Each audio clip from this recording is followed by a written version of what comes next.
Hello sir, এটা আমার chair. আপনি কেন বসেছেন এখানে? সমুদ্র দ্রুত নেম প্লেট এক্সচেঞ্জ করে দেয়, আয়নাকে নিজের অবস্থানে বসতে দিল। আয়না ফের জিজ্ঞাসা করলো। এটা কি হলো? সমুদ্র বিড়বিড় করে বলে, কোনো আবুল্লার পাশে আমার বউকে বসাবো না। আয়না ধপ করে ওর পাশের চেয়ারে বসে। মিটিং চলমান অবস্থায় সবাই ব্যস্ত ভঙ্গিতে প্রজেক্টরের সামনে চোখ রেখেছে। কিছুক্ষণ পর সমুদ্রের প্রেজেন্টেশন আছে, সে সব গুছিয়ে নিচ্ছে। এমন সময় দেখলো আয়না একটু পর পর পা নাড়াচ্ছে। এই অভ্যাস অনেক মানুষেরই আছে, কিন্তু কেউ পা নাড়ালে সমুদ্রের কেমন জানি লাগে, মাথা ঘোরায়। সে আস্তে করে ফিসফিস করে বলে, এই পা নাচানো বন্ধ করো। আয়না ভ্রু কুচকে তার দিকে তাকিয়ে বলে, ওয়াই? আমার অসুবিধা হয়। আমার মজা লাগে, সো থামবো না। কাউকে পা নাচাতে দেখলে আমার মাথা ঘুরে, বমি পায়। আয়না নিচু গলায় বলে, সে কি, আপনি ছেলে হয়েও অন্যকে পা নাচাতে দেখলে প্রেগনেন্ট হন? সব লক্ষণ তো অমনই। সমুদ্র দাঁতে দাঁত চেপে উঠে দাঁড়ালো। টাইটা একটু লুজ করে প্রেজেন্টেশন দিতে সামনে যায়। প্রেজেন্টেশন ভালো মতোই দেয়, চলন শো। এরপর গিয়ে নিজের চেয়ারে বসে। আয়না তখনও পা নাড়াচ্ছিল। এটা ওর একটা বদভ্যাস। কাজ করতে করতে আনমনে পা নাড়ায় সে। আজও ব্যতিক্রম নয়। নোটে সব টুকে নিচ্ছে আর পা নাড়াচ্ছে। এমন সময় ফিল হলো কেউ তার পায়ে গুঁতো দিল। সঙ্গে সঙ্গে নড়ে চড়ে উঠলো এবং আশেপাশে তাকায়। সমুদ্র তার পাশে একদম নর্মাল হয়ে বসে আছে। আয়না একটু নিচু হয়ে দেখে এটা সমুদ্রেরই পা। ও চোখ গরম করে তাকায়, কিন্তু সমুদ্র অন্যদিকে তাকিয়ে তার পায়ে গুঁতো দিচ্ছে। কেমন বজ্জাত ছেলে। আয়না নিজের পা সরিয়ে নিল। এরপর 2 মিনিট পর পুনরায় সমুদ্র তার পায়ে পা ঘেঁষে এবং আস্তে করে বলে, পা নাড়াতে মানা করলাম আর আমাকে শেষমেশ প্রেগনেন্ট বানিয়ে দিলে। এখন দেখি কেমনে পা নাচাও। সে নিজের এক পা দিয়ে আয়নার 2 পায়ের উপর ভর দিল, যেন তার পা নাড়াতে না পারে। একটা মানুষের পাও এত ভারী হয়, মনে হচ্ছে ইটের বস্তা পায়ের উপর রেখে দিয়েছে কেউ। আয়নাও কম যায় না। সে পেছন থেকে হাত বাড়িয়ে সমুদ্রের পিঠে এত জোরে চিমটি কাটে। সমুদ্র এটার জন্য প্রস্তুত ছিল না। সে আইয়া, বলে চিল্লিয়ে ওঠে। সবার দৃষ্টি ওর দিকে যায়। ভীষণ ভেবাচাকা খায়ও। এ তো ভারী লজ্জার বিষয়বস্তু। কি বলবে ভেবে পায় না। আয়না ওকে সাহায্য করে, বলে ওঠে, আমার পায়ের রগ নড়ে গেছে, এই জন্য ব্যথা হচ্ছে। সমুদ্র তাল মিলিয়ে সম্মতি দেয়। আদৌ পায়ের রগ নড়ে যাওয়া বলে কোনো রোগ আছে কিনা খেয়ালই আসছে না। তবে আয়না এখনো হাত দিয়ে চিমটি দিয়েই যাচ্ছে। ব্যথায় পিঠ কুঁচকে যাচ্ছে তার। একদম মাসালে চিমটি কেটেছে। সে আস্তে করে ফিসফিস করে বলে, ভুলেও আর আমার ডিস্টার্ব করবে না, মনে থাকে যেন। আচ্ছা চিমটে কাটা বন্ধ করো। অফিসের মধ্যে আর বিরক্ত করবেন না, এটাও মনে রাখেন। Okay fine. আয়না শেষ সময় ইচ্ছে করে একটু জোরে চিমটি দিয়ে হাত সরিয়ে নেয়। মিটিং শেষে সমুদ্র নিজের পা জোড়ার দিকে তাকালো। পায়ের রগগুলো ঠিক আছে কিনা দেখে নিল। 10 তলা থেকে নিচে নামার জন্য লিফটে ওঠে। লিফটে তারা দুজনাই ছিল। লিফটের দরজা বন্ধ হতেই সমুদ্র আয়নার হাত ধরে নিজের দিকে টেনে এনে ওর ডান গালে একটা চুমা দেয়। আয়নার চোখ বড় বড় হয়ে যায় আপনা আপনি। সঙ্গে সঙ্গে লিফট খুলে 8 তলায়। দুজন দুদিকে ছিটকে পড়ে, কিন্তু লিফটের দরজার সামনে কেউ ছিল না। সমুদ্র দ্রুত গেট অফার বাটন ক্লিক করে। লিফট অফ হয়ে চলতে শুরু করে। সঙ্গে সঙ্গে আয়নার গায়ের সঙ্গে মিশে ওর পিছে দাঁড়িয়ে চুলগুলো সরিয়ে দিয়ে আয়নার বাম গালে আরেকবার কিস করে ওর পেছনে দাঁড়িয়ে থেকেই বলে, প্রেগনেন্ট মেয়েরা হয়, বিশেষ না হলে বাস্তব উদাহরণ দিয়ে দেখাতে পারি। অমনি 6 তলায় লিফট থামে। সমুদ্র ভেবে নেয় এবারও কেউ আসবে না, তাই সরে না। কিন্তু দুর্ভাগ্যবশত 2 জন মাঝবয়সী ভদ্রমহিলার সামনে লিফটের দরজা খুলে। দ্রুত সমুদ্র উল্টা ঘুরে যায়। ভাবখানা এমন যেন খুব গম্ভীর ভঙ্গিমায় মশা মারছিল। লিফটের দেয়াল মিরর দিয়ে বানানো, কাজে সমুদ্রের রিয়াকশন পুরোটাই আয়না দেখে ফেলে। সমুদ্র বলে ওঠে, আন্টি কিছু মনে করবেন না, মশা মারছিলাম। ডেঙ্গুর সিজন, আপনাদের জন্যই মশা মারলাম। কামড়ালে আপনাদের কামড়াবে, না হলে নারীর জাত মশকিকে মারার ইচ্ছে ছিল না। মাঝবয়সী মহিলা দুটি ভ্রু কুচকে লিফটে উঠে মন্তব্য করা শুরু করে, আজকালকার ছেলে মেয়েগুলো এত বেয়াদব, কোনো ধৈর্য নাই, হায়া নাই। এই যুগের মেয়েগুলো আরো বেশি বেয়াদব। স্পষ্টত আয়নাকে মিন করে বললেন। সমুদ্রের রাগ হয় অনেক। কিছু বলার আগে ওরা নেমে পড়ে। সে রাগে গজগজ করতে করতে বলে, আয়না, তুমি ওদের কিছু বললে না কেন? ভুল কি বললো তারা? অভদ্রতাই তো করেছিলেন। আজব, আমি জানতাম কি এনারা আসবে এই মুহূর্তে। এখন দোষটা ওদের। লিফটে করে মানুষ ওঠানামা করে, আপনি ফাত্রামো করলেন কেন? সমুদ্র এবার 14 তলার একটা কফি শপে বাটন ক্লিক করে। আয়না নামতে ধরলে তাকে আটকে দেয়। আয়না বলে, 14 তলায় যাবেন তো গ্রাউন্ড ফ্লোরে কেন আগে বাটন চাপ দিলেন? লিফট ব্যবহার করতে পারেন না? নামতেও দিচ্ছেন না। সিডনি নামক গ্রাম থেকে এসেছে, তাই লিফট আজকে প্রথম চোখে দেখলাম। তাছাড়া ইঞ্জিনিয়ার ও না, আমি। এই জন্য এইসব যন্ত্রপাতি ব্যবহার কম বোঝে। আয়না জাজ সমুদ্রের অতিরঞ্জিত আধিক্যে তার সহ্য হয় না। মনে চায় ওর চুল সব ছিঁড়ে টাকলা বানিয়ে দিতে। তোমার যদি এতই দরদ থাকতো তাহলে ওই দিন এত রুড হতে না। ওই দিনের কথা কোনোদিনও ভুলবে না আয়না। সে এবার সমুদ্র থেকে দূরে সরে দাঁড়িয়ে বলে, আপনাকে জাস্ট বিরক্ত লাগছে আমার। লিফটে কেন এসব করছেন? তুমি তো বললে অফিসে কিছু না করতে, এর জন্য লিফটে একটু রোমান্স করতে চাইলাম, পছন্দ করলে না। সমুদ্র কফি শপে বসে একটাই কফি অর্ডার দেয়। ওয়েটারের সামনে মেনু কার্ড দেখে বলে, একটা ভ্যানিলা লাটের দাম 5.5। এত কেন দাম? কোয়ালিটি ভালো স্যার। কেন? আপনাদের গরু কি অস্ট্রেলিয়া থেকে এসেছে যে গরুর দুধের কোয়ালিটি বেশি ভালো? জি স্যার, অস্ট্রেলিয়ান গরুর দুধ, আমাদের খামারের গরু। একটা কফি দেন। আয়নার তো লজ্জায় মাথা কাটা যাচ্ছে। লোকে ঠিক বলে, মানুষ যত বড়লোক হয় তত কৃপণ হয়। একটা কফি দুজন শেষ করে উঠে পড়ে। সমুদ্রের একবার ইচ্ছে করলো আয়নার হাত ধরে তাকে সরি বলে নিজের অতীতে সব বলে দিতে, কিন্তু কোনো এক দ্বিধায় সেটা পারে না। আয়না বাসায় আসতে একটা দুঃসংবাদ শুনলো, তার দাদা ভাই নাকি হুট করে আরো অসুস্থ হয়ে গেছে, কাশছে খুব, গায়ে জ্বর। সে ফ্রেশ হতে গিয়ে থেমে দাদিকে জিজ্ঞাসা করলো, মেডিসিন নিয়েছে? হ্যাঁ, একটু আগে খাওয়াই দিলাম। 2 ঘন্টা হওয়ার পরও অবস্থার আরো অবনতি হয়। দাদাভাই কাশতে কাশতে শ্বাস নিতে পারছেন এমন অবস্থা। কাশতে কাশতে মাটিতে গড়িয়ে পড়লো একবার। বাসায় কোনো পুরুষও নেই। আয়না আলিয়া দুজনে এক প্রকার কেঁদে ফেলে। আয়না ওর দাদা দাদিকে খুব ভালোবাসে, ওনাদের কিছু হলে সহ্য হয় না। আয়না বলে ওঠে, দাদা হসপিটালে চলো। না না না বুবু, ঠিক হয়ে যাবে। হাসপাতালে যাব কেন? তোমার আব্বু নাই বাসায়, ড্রাইভারও তো নাই। এভাবে থাকলে সারা রাত কষ্ট পাবে, তার চেয়ে বরং আমি নিয়ে যাই। দাদা ভাইয়ের এক কথা, সে হাসপাতালে যাবে না। আয়না বাবাকে ফোন দিয়ে জানালো। তারা ভীষণ চিন্তায় পড়ে। বাসাতেই ফার্মেসির লোক ডেকে নেবুলাইজার দেওয়ালো, তাও শ্বাস নিতে কষ্ট হচ্ছে।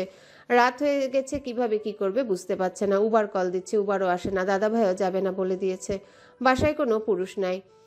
সে এভাবে দুটো মেয়ে নিয়ে রাত 12টার পর বের হবে না। আয়না কান্নাকাটি করে অনেক অনুরোধ করে, কিন্তু সেকালে চিন্তাভাবনার তোফাজ্জল সাহেব এত রাতে বের হতে রাজি হননি। এমন সময় সমুদ্রের কল আসে। আয়না রিসিভ করতেও বলে ওঠে, আমি তোমার বাসার গলির সামনে, বাসায় আসতে 4 মিনিটও লাগবে না। এসে দেখছি কি অবস্থা, জরুরি মনে হলে হসপিটাল শিফট করব, টেনশন নিও না। আপনি এসে কি দেখবেন? আর কে বললো আপনাকে দাদা ভাইয়ের কথা? বাবা ফোন দিয়ে জানালো। এই প্রথম সমুদ্র ফাহাদ সাহেবকে আঙ্কেল না বলে বাবা বলে সম্বোধন করে। আয়না বুঝি তা খেয়াল করলো না। আয়নার একটু হলেও স্বস্তি বোধ হয়, উনি আসছেন, তবে বাবা জানিয়েছেন ওনাকে আয়নাদের বিপদে রাত 12টার পরও উনি ছুটে আসছেন। সমুদ্র যখন আয়নার বাসায় পৌঁছে তখন অলরেডি 12টার বেশি। কলিং বেল দেওয়ার সঙ্গে সঙ্গে আয়না গিয়ে ছুটে গেট খুলে দেয়। ওই সময় আয়নার অবস্থাও করুণ, সে ভীষণ অস্থির হচ্ছিল, চোখ ভেজা। এমত অবস্থায় সমুদ্রকে দেখা মাত্রই ভীষণ শান্তি বিরাজ করে মনে। এতদিনের মান অভিমান রাগ সবটা একপাশে রেখে কিংবা প্রায় ভুলে গিয়ে সমুদ্রকে জড়িয়ে ধরে সশব্দে ডুকরে কেঁদে ওঠে। সমুদ্র বাসার বাইরে দাঁড়িয়ে থেকে ওকে আলতো করে জড়িয়ে নেয়। ওর খুব অদ্ভুত একটা অনুভূতি হলো, কেমন জানি হু হু করে উঠে বুকটা। সে নিজেকে সামলে নেয়। এরপর শুধু বলল, আছি তো। আর কোনো বাক্য কিংবা শব্দ উচ্চারণ করে না। আয়নার বাহু ধরে নিজে থেকে একটু দূরে সরিয়ে মুচকি হেসে সামনে পা বাড়ায়। ওই মুচকি হাসি যেন জানান দিচ্ছিল, আমার উপর ভরসা রেখো, আমি আছি তো বাবা। এরপর তোফাজ্জল হোসেনের পাশে এসে দাঁড়ালো, ওনাকে পরখ করে দেখে নেয়। অবস্থা ভালো না, হাসপাতালে নিলে ভালো হয়, সবটা চিন্তা করে তারপর বলে ওঠে, দাদা ভাই চলেন একটু হাসপাতালে যাই। তোফাজ্জল সাহেব সামান্য ভয় পেয়ে উঠে বলে, ডাক্তার সাহেব, হাসপাতালে যেতে হবে কেন? আমি একদম ঠিক আছি। হাসপাতালে একটু ঘুরে আসেন, ডাক্তার দেখায় নি। আসেন। ঠিক আছেন সেটা তো জানি, আরও ঠিক থাকার জন্য ডাক্তার দেখানো লাগবে। তোফাজ্জল হোসেনের কষ্ট হচ্ছিল বেশ, কিন্তু বাড়িতে কোনো পুরুষ নেই আজ। দুটো ছোট বয়সী নাতনি এত রাতে বের হওয়া বিপজ্জনক জন্যে রাজি হচ্ছিল না, কিন্তু নাতনি জামাই ডাক্তার নিজে নিয়ে যেতে চাচ্ছে, উনি খুব খুশি হন। এই যুগের ছেলে মেয়েগুলো এত ভালো। সমুদ্র ওনার বাহু ধরে দাঁড় করিয়ে দেয় এবং বলল, আমি আর আয়না যাই ওনার সাথে। আলী আপু, তুমি তোমার দাদির সাথে বাসায় থাকো। আলিয়া উত্তর দেয় না, কোনো নীরবে সায় দিল। আয়নাকে সঙ্গে নিয়ে আগে যে হাসপাতালে কাজ করত সেদিকে ছুটে। নামি দামি প্রাইভেট হাসপাতাল, 24 ঘন্টায় খোলা, অত্যাধুনিক সব প্রযুক্তি আর সুবিধা দেওয়া হয় রোগীদের। তবে প্রাইভেট হওয়ায় খরচ অনেক বেশির অভিযোগ প্রায় উঠে আসে শিরোনামে। হাসপাতালের এমার্জেন্সিতে নেওয়ার পর কয়েকটা টেস্ট করা হয়। সঙ্গে সঙ্গে ফুসফুসের সমস্যা দেখা গেল, ফুসফুসে পানি জমেছে, অক্সিজেন লাগতে পারে, রিস্ক হতে পারে ভেবে ভর্তি করিয়ে দেয়। সবকিছু সমুদ্রই করে। আয়না শুধু দাঁড়িয়েছিল। কেবিন শিফট করার পর ওনাকে ঘুমের ওষুধ দেওয়া হয়। দুর্বলতার কারণে তোফাজ্জল সাহেব ঘুমিয়ে পড়ে। সমুদ্র তখন আয়নার পাশে সোফায় বসে বলে, তুমি বাসায় যাবে? আমি বাসায় গেলে দাদার সঙ্গে থাকবে কে? একা ফেলে যাব নাকি? না না, আমি থাকবো তো, তুমি যাও। তোমাকে ক্লান্ত দেখাচ্ছে, কান্নাকাটি করে কি হাল করেছ। আমি যাব না। আচ্ছা তাহলে সোফায় শুয়ে রেস্ট নাও কিছুক্ষণ। যদিও বা ডাক্তার বলেছে চিন্তার কারণ নেই, তারপরও আয়নার খুব দুশ্চিন্তা হচ্ছে। সে সোফায় গুটিসুটি মেরে শুয়ে পড়ে। ক্লান্ত থাকায় চোখ লেগে আসে তার। কিছুক্ষণ পর চোখ মেলে তাকালো কোনো কিছুর শব্দে। তৎক্ষণাৎ উঠে বসতেই চোখের সামনে সমুদ্রকে দেখলো। দাদাভাইকে অক্সিজেন মাস্ক লাগিয়ে কী সব করছে বা বলছে। আয়না অস্থির পায়ে ছুটে যায়। সমুদ্র তাকে দেখা মাত্রই বলে ওঠে, উঠে গেলে কেন? দাদা ভাইয়ের কি হয়েছে সমুদ্র? নিঃশ্বাস নিতে সমস্যা হচ্ছিল, এখন ঠিক আছে। আয়নার এতটুকুতেই ওভার প্যানিক অ্যাটাক শুরু হলো। আরেক দফা কান্না শুরু করে দেয়। তখনই নার্স আসলো। এসেই বলল, পেশেন্টের কি অবস্থা এখন ভাইয়া? বেটার। আরিফ আপা আপনি যান, আর আশা লাগবে না, আমি দেখবো বাকিটা। না সমস্যা নাই, ডিউটিতে আছি, আমাকে ডাকবেন। এরপর আয়নার দিকে তাকায়, তারপর বলে, ভাবি জেগে গেছেন? ভাইয়া বলছিল কাঁদতে কাঁদতে আপনিই নাকি কালকে রুগী হয়ে ভর্তি হবেন। তারপর অমায়িক এক গ্যাল হেসে দেয়। সমুদ্র অক্সিজেন মাস্ক খুলে দিয়ে তোফাজ্জল সাহেবকে বেডে শুইয়ে দিয়ে বলে, কেমন লাগছে এখন? একটু আরাম পাইলাম ডাক্তার সাহেব। আচ্ছা। এই হাসপাতালের ডিউটিরত নার্স আরিফা আপা এসে আরও কিছু চেক করলো, প্রেশারও মাপলো। আগে যখন সমুদ্র ডাক্তার হিসেবে কাজ করত, আরিফা আপার সঙ্গে খাতির ছিল বেশি। এখন চাকরি ছেড়ে দিয়েছে, তবুও আপা কিছুক্ষণ পর পর এসে দেখে যাচ্ছেন। তোফাজ্জল সাহেবকে মন মরার খানিক ভয়ার্ত অবস্থায় দেখে নার্স বলে ওঠে, বাবা দ্রুত সুস্থ হতে হবে, শক্ত হন, ভয় পাওয়ার কিছুই নাই, সুস্থ হয়ে কালকে হাঁটাহাঁটি করবেন। তোফাজ্জল সাহেব ভরাক্রান্ত মনে বলে, বয়স হয়ে গেছে, আর কতক্ষণেই বা বাঁচবো? এক জীবনে সব দেখা শেষ মা। নাতনিও দেখলাম, নাতি জামাইকেও দেখলাম। নার্স বলে ওঠে, নাতনির বাচ্চা কাচ্চাকে স্কুলে নিয়ে যাবেন, আসবেন, কত কাজ বাকি। সমুদ্র ওই সময় আয়নার পানে তাকালো। আয়না সঙ্গে সঙ্গে চোখ ফিরিয়ে নেয়। সমুদ্র নার্সের কথায় হালকা হাসে, কিছু বলে না। রাত বাড়ার সঙ্গে সঙ্গে আয়নার দাদা গভীর ঘুমে তলিয়ে যান।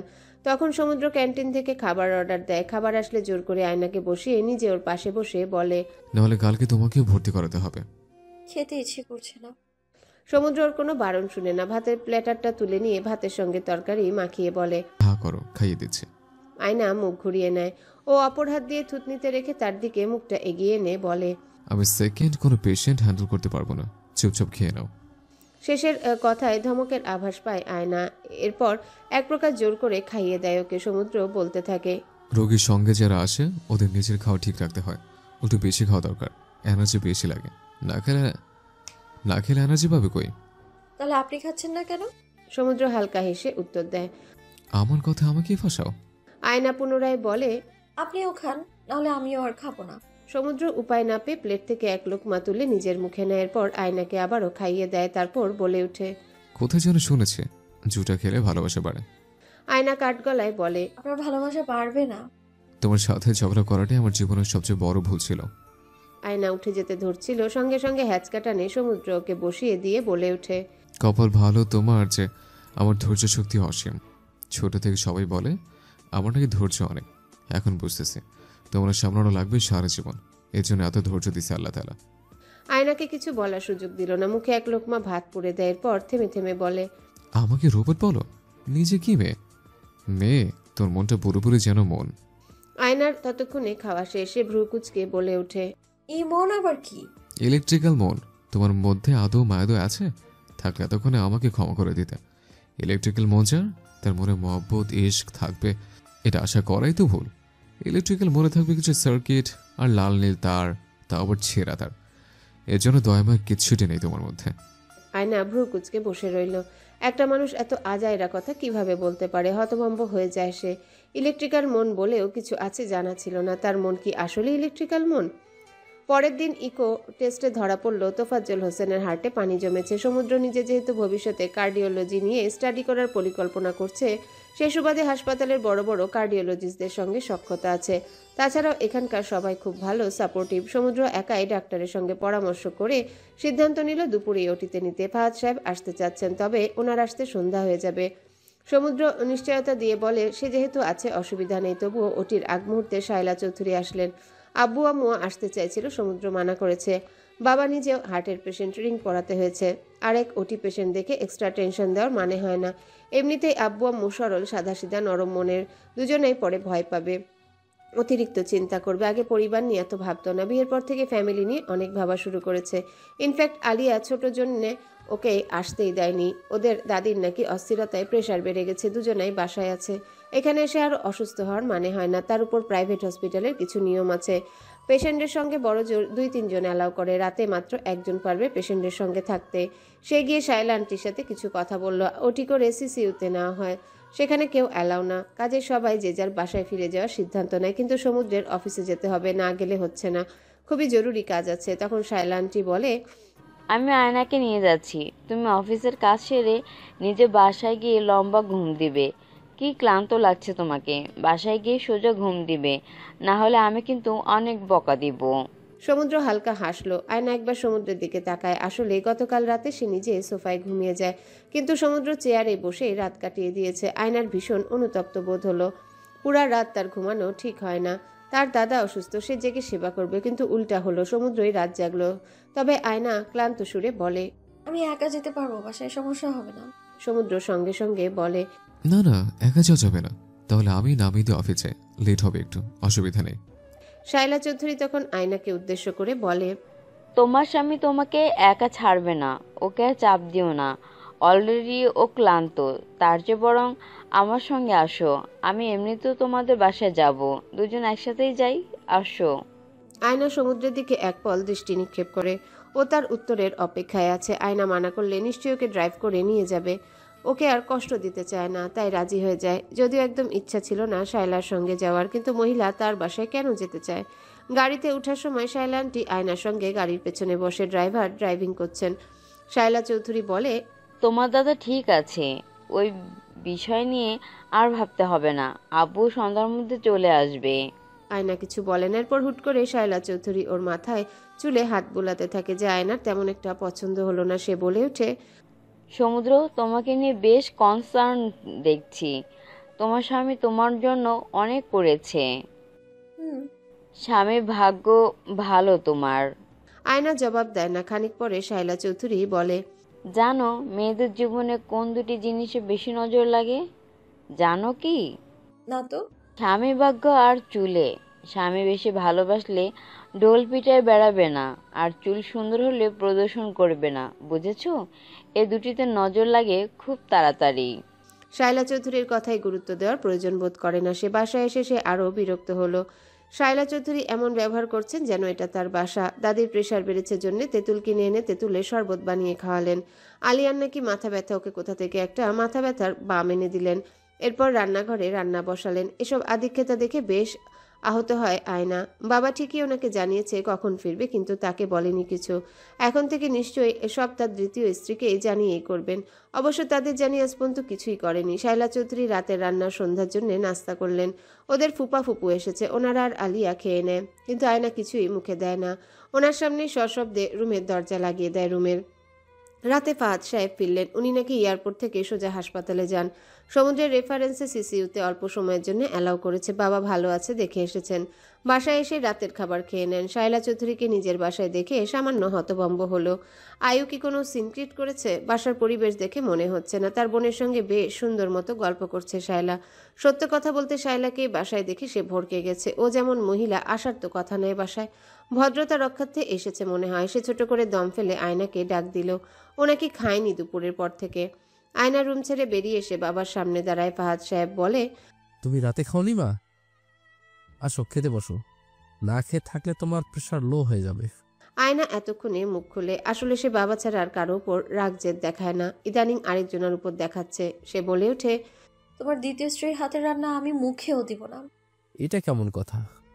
বাবা আমায় রাগাবে না, একদম বলে দিলাম। উনি যাচ্ছে না কেন এখনো? যাবে একটু পর, তুমি খেতে বসো। বাসায় ফুফা ফুফু আছে, আমি ঝামেলা চাই না। সে নিজে আয়নাকে খাবার বেড়ে দেয়। আয়না অনিচ্ছা সত্ত্বেও বসে। বাসায় গত কয়েকদিন ধরে কোনো শান্তি নেই। একটার পর একটা দুঃসংবাদ। খেতে বসে তার খাওয়ার রুচি হয় না। প্লেটে খিচুড়ি নাড়াচাড়া করছে সে। শায়লা চৌধুরী এসে বলে, তোমার ফোন বাজছিল, তুমি তো ফোন টেবিলে রেখেই রুমের দরজা লাগিয়ে দিয়েছো, তাই রিসিভ করলাম। তোমার ভার্সিটির ফ্রেন্ড রঙ্গন কল দিয়েছিল, তোমার সাথে কথা বলতে চায়। আয়নার যেন নাকে মুখে খাবার বাজে। সে কেসে উঠে। একটু পর শুরু হলো হিচকি। এক গ্লাস পানি খেয়েও হিচকি থামে না। শায়লা চৌধুরী বলে, মনে হয় কেউ তোমাকে মনে করছে। আয়না চকিতে উঠে। সে ফোন হাতে রুমে চলে যায়। রাত 10টায় শায়লা নিজের বাসার উদ্দেশ্যে বের হলো। ফাহাদের বাসায় থাকতে চাইলেও এটা এখন হচ্ছে না, আরও পরে শিফট হবে সে। আজকে কেন যেন আয়নার জন্য তার একটুখানি মায়াই হচ্ছিল। সাধারণত আয়নাকে তার একদম পছন্দ না। ছোট্ট একটা বাচ্চা মেয়ে, কিন্তু তেজ খুব। মনে পড়ে যায় 3 বছর আগের সেই ঘটনায়। তখনও সবে এসএসসি দিয়ে কলেজে পুচকি একটা মেয়ে। শায়লা ভাবেওনি এই মেয়ে এত জেদি হতে পারে। ফাহাদের সঙ্গে বিয়ের ঘোষণা দেওয়ার পরপর হুট করে এক দুপুরে পুচকে মেয়ে তার বাসায় আসে, তাও কাউকে না জানিয়ে একা একা। ওই দিন বাসায় গেস্ট ছিল, ওদের সামনে সে কি তেজি গলায় চিৎকার চেঁচামেচি। একটা পর্যায়ে আয়না তাকে বলেছিল সে নাকি ডাইনি, ওদের বাবাকে ফাঁসিয়েছে। ছেলে মানুষই নানান ধরনের কথা, সে সব আমলে নিত না। কিন্তু আয়না যখন বলল সে ডিভোর্সি, তার চরিত্র ব্যবহার সবকিছুই নাকি বাজে, সে খুব বাজে মহিলা, তার পরিবার নাকি খারাপ, অন্য সবকিছু বললেও সহ্য করে মেনে নিত। কিন্তু তাকে দুশ্চরিত্রা ডিভোর্সি বলায় শায়লা ভীষণ আঘাত পায়। সেই সাথে আয়নার জন্য ক্ষোভ জন্ম নেয়। সে কিভাবে আয়নাকে বুঝাবে ডিভোর্স কেবল নারীর চরিত্র খারাপ হলে কার্যকর হয় না, স্বামী ভাগ্য ভালো হতে হয়। যার স্বামী ভালো না সে নারী যতই সতী হোক একদিন পরিণতি খারাপের দিকে যাবেই। ক্ষোভ আরও বৃদ্ধি পায় যখন ফাহাদ মেয়ের কথা শুনে বিয়ের সিদ্ধান্ত থেকে পিছিয়ে আসে। আয়নার উপর এক প্রকার রাগ ঘৃণা কাজ করে, তার প্রতিশোধের আগুনে দগ্ধ হয় সে। এরপর অনেক পরে, প্রায় 3 বছর পর ইচ্ছে করে সমুদ্রের সঙ্গে বিয়ের প্রস্তাব দেয়। ওরও বোঝা উচিত নারী যতই গুণী হোক না কেন, পুরুষ ভালো না হলে ঘর টিকে না। রহমান অ্যান্ড সন্স ম্যানশনের 3 তলার বারান্দায় ইশরাক রহমান বসে আছেন। যদিও বাসার নাম রহমান অ্যান্ড সন্স,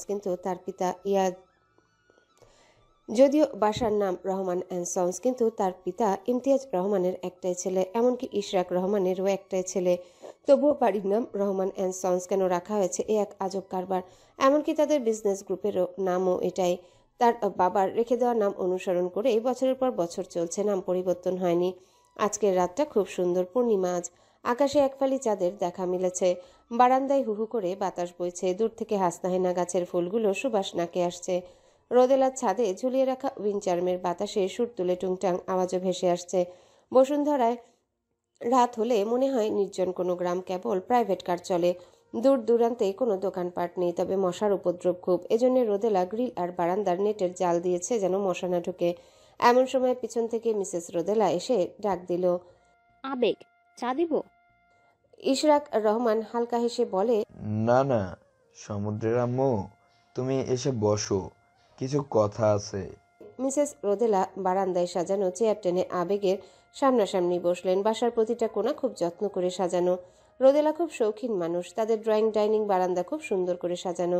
কেবল সমুদ্রের রুমটাই এ বাসার সবচেয়ে অখাদ্য রুম, সবসময় অগোছালো রাখবে। সে বসতেই আবেগ বলে ওঠে, সমুদ্র ফিরেছে?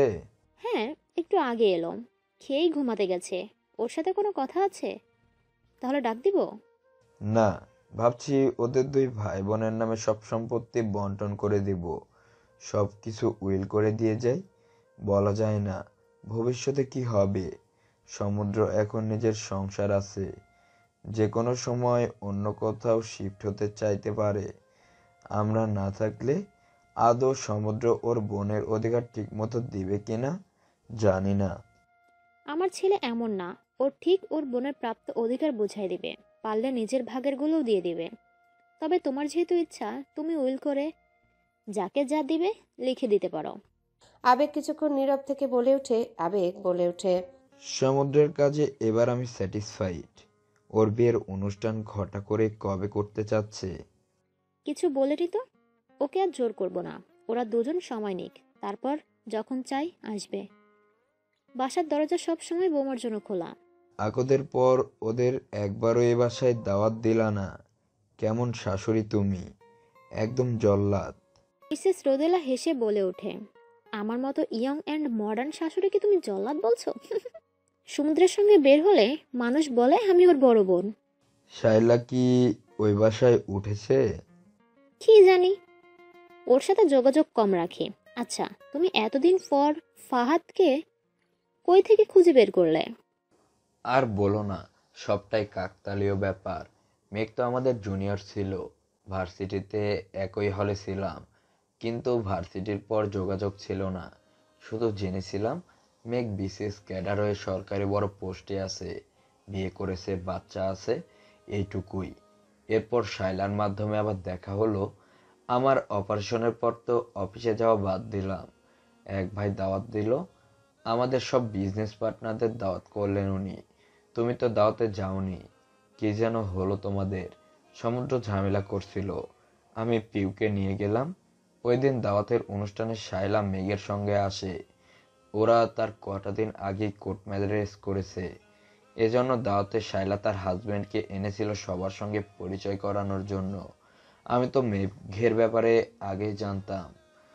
শায়লা কোর্ট ম্যারেজ করবে এটা শুনেছিলাম, কিন্তু মেঘের সঙ্গে দ্বিতীয় বিয়েতে বসতে চলেছে এটা জানাইনি। মানে শায়লা আসলে জানতো না আমি আর মেঘ রুমমেট ছিলাম। ওই দিন অনুষ্ঠানেই জানতে পারলো আমি আর ফাহাদ পূর্ব পরিচিত। ফাহাদের ডাকনাম কিন্তু আবার মেঘ। এতদিন পর পুরাতন মানুষ দেখে খুশি হলাম। কোনোদিন ভাবিওনি আবার মেঘের সঙ্গে দেখা হবে। একসঙ্গে অনেক গল্প করলাম। তবে ওর প্রথম স্ত্রী মৃত্যুর খবর, আবার শায়লার সঙ্গে বিবাহ, সব শুনে অবাকই লাগে। মিসেস রোদেলা জানতেন শায়লা তার পুত্রবধূর বাবাকে বিয়ে করেছে। অন্য কোনো শাশুড়ি হলে হয়তো অনেক ঝামেলা করত এই ইস্যু নিয়ে, কিন্তু রোদেলা এসব কিছুই করবে না। শায়লাও ওর খুব পরিচিত, আর আয়ুর বাবাও পরিচিত মানুষ। কারো ব্যক্তিগত ব্যাপার নিয়ে ঘাটাঘাটি খোঁটা মারার স্বভাব তার মধ্যে নেই। আয়ু তাকে খুব পছন্দ হয়েছে। মেয়েটাকে বিয়ে করে তার ছেলের মধ্যে কত পজিটিভ পরিবর্তন আসছে। এখন রাত করে বাড়ি ফেরে না, সময় মতো আশেপাশায়। বিয়ের মাত্র কটা দিন পার হলো, এতেই এত পরিবর্তন ছেলের মাঝে। তবে মিসেস রোদেলার কেন যেন শায়লাকে খানিকটা সুবিধাবাদী মহিলা লাগে। মানে খুব একটা পছন্দ করতো না, একটু দূরত্ব রেখে চলাফেরা করতো। কিন্তু শায়লাই তার বিপদে এসে দাঁড়ালো, এজন্যে সে কৃতজ্ঞ তার উপর। এজন্যে সমুদ্র শায়লার সঙ্গে এত বেশি ক্লোজ হয়েছে। তাদের বিজনেসের থার্ড পার্টি শায়লা। শায়লার এনে দেওয়া বিজনেসম্যানদের সঙ্গে ডিল করছে সমুদ্র। প্রজেক্টের কাজ চলছে। সেদিন ইভানও বলছিল শায়লার এত আনাগোনা কেন। উত্তর দিতে পারেনি কোনো সে প্রশ্ন করে, সমুদ্রের জন্য প্রস্তাব কি তুমি আগে দিয়েছিলে? ওই দিন অনুষ্ঠানেতেও আমি এমনিই বলেছিলাম আমার ছেলের জন্য একটা মেয়ে দেখতে। শায়লা টুকটাক ঘটকালিও করে, তো তাই বলছিলাম। ওরা ওই সময় কিছু বলেনি।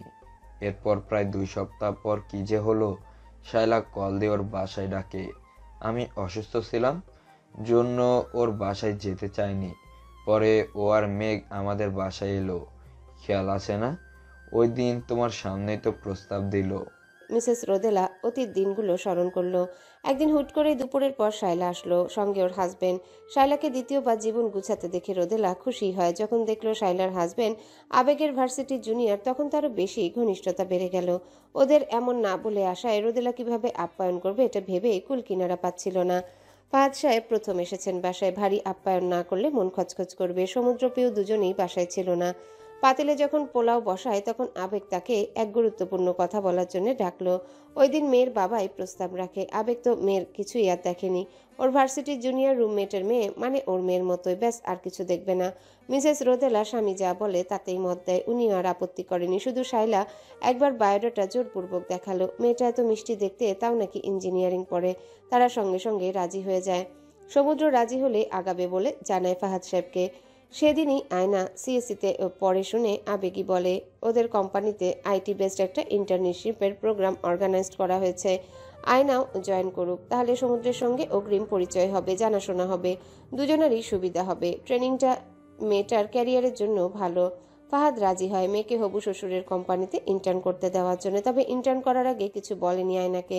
সম্পূর্ণ বিষয়টি হাইড রাখা হয়। ও শুধু জানতো তার আব্বুর পরিচিত সিনিয়রের কোম্পানির আইটি সেক্টরে একটা পার্ট টাইম জব অফার দিয়েছে।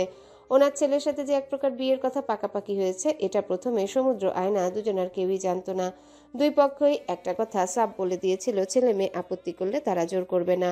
এমনকি বিয়ের সম্পর্ক না আগালেও তাদের মধ্যকার সম্পর্ক খারাপ করবে না। ওরা যা সিদ্ধান্ত নেবে সেটাই মেনে নেওয়া হবে। মিসেস রোদেলা বেশ মনোযোগ দিয়ে সবটা শুনেন। এরপর বলে ওঠে, ফাহাদ ভাই নিজের বিয়ের কয়েকদিন পরেই মেয়ের বিয়ের জন্য এত অস্থির হলো কেন? এখনকার মেয়েরা গ্র্যাজুয়েশন শেষ করে বিয়ে করে, বয়স তো খুব পেরিয়ে যাচ্ছিল না আয়ুর। আবেগ থমকালো সামান্য বিষয়টা। এভাবে তো একদম ভাবেনি। তবে ফাহাদ বলেছিল ওর দুশ্চিন্তা হচ্ছে। আবেগ বলে, আবার দ্বিতীয় বিয়ে হয়েছে জন্য ওর মেয়ের ভালো প্রস্তাব আসবে কিনা এসব নিয়ে খুব চিন্তায় ছিল মনে হয়। মিসেস রোদেলা আর কোনো প্রশ্ন করলেন না। অতীত নিয়ে এত মাথা ব্যথা নেই তার। তার পুত্রবধূকে বেশ পছন্দ হয়েছে। শিক্ষিত স্মার্ট মেয়ে, একদম মনের মতো একটা বৌমা পেয়েছে। আয়না রুমে বসে আছে। আজকে বাসায় অনেক গ্যাঞ্জাম, আত্মীয় স্বজন অনেকেই এসেছেন। দাদাভাইকে রিলিজ দেওয়া হয়েছে, সে একদম সুস্থ, তাকে দেখতেই অনেকে আসতে চাচ্ছিল। এজন্য বাবা সবার জন্য একটা ডেট ফিক্সড করে গেট টুগেদারের আয়োজন করেছে। তাদের বাসায় প্রায়শই এমন দাওয়াতের আয়োজন হয়, মেহমান আত্মীয়রা আসেন। বাবার এক বাবুর্চি ঠিক করা আছে, কল দিয়ে বলে দিলে ডেকচি ভর্তি রান্না করে আনবে। আয়নার শ্বশুরবাড়ির লোকজনকেও দাওয়াত দেওয়া হয়েছে। এই 8 দিনে সমুদ্র একবারও আসেনি তাদের বাসায়, খুব নাকি ব্যস্ততা ওনার। সন্ধ্যা 7টার দিকে সমুদ্রের বাবা মার বোন আসলো, সঙ্গে ওর ফুপু ইভানা আন্টি, যাকে ওর আরেক মা বলে পরিচয় করিয়ে দিয়েছে।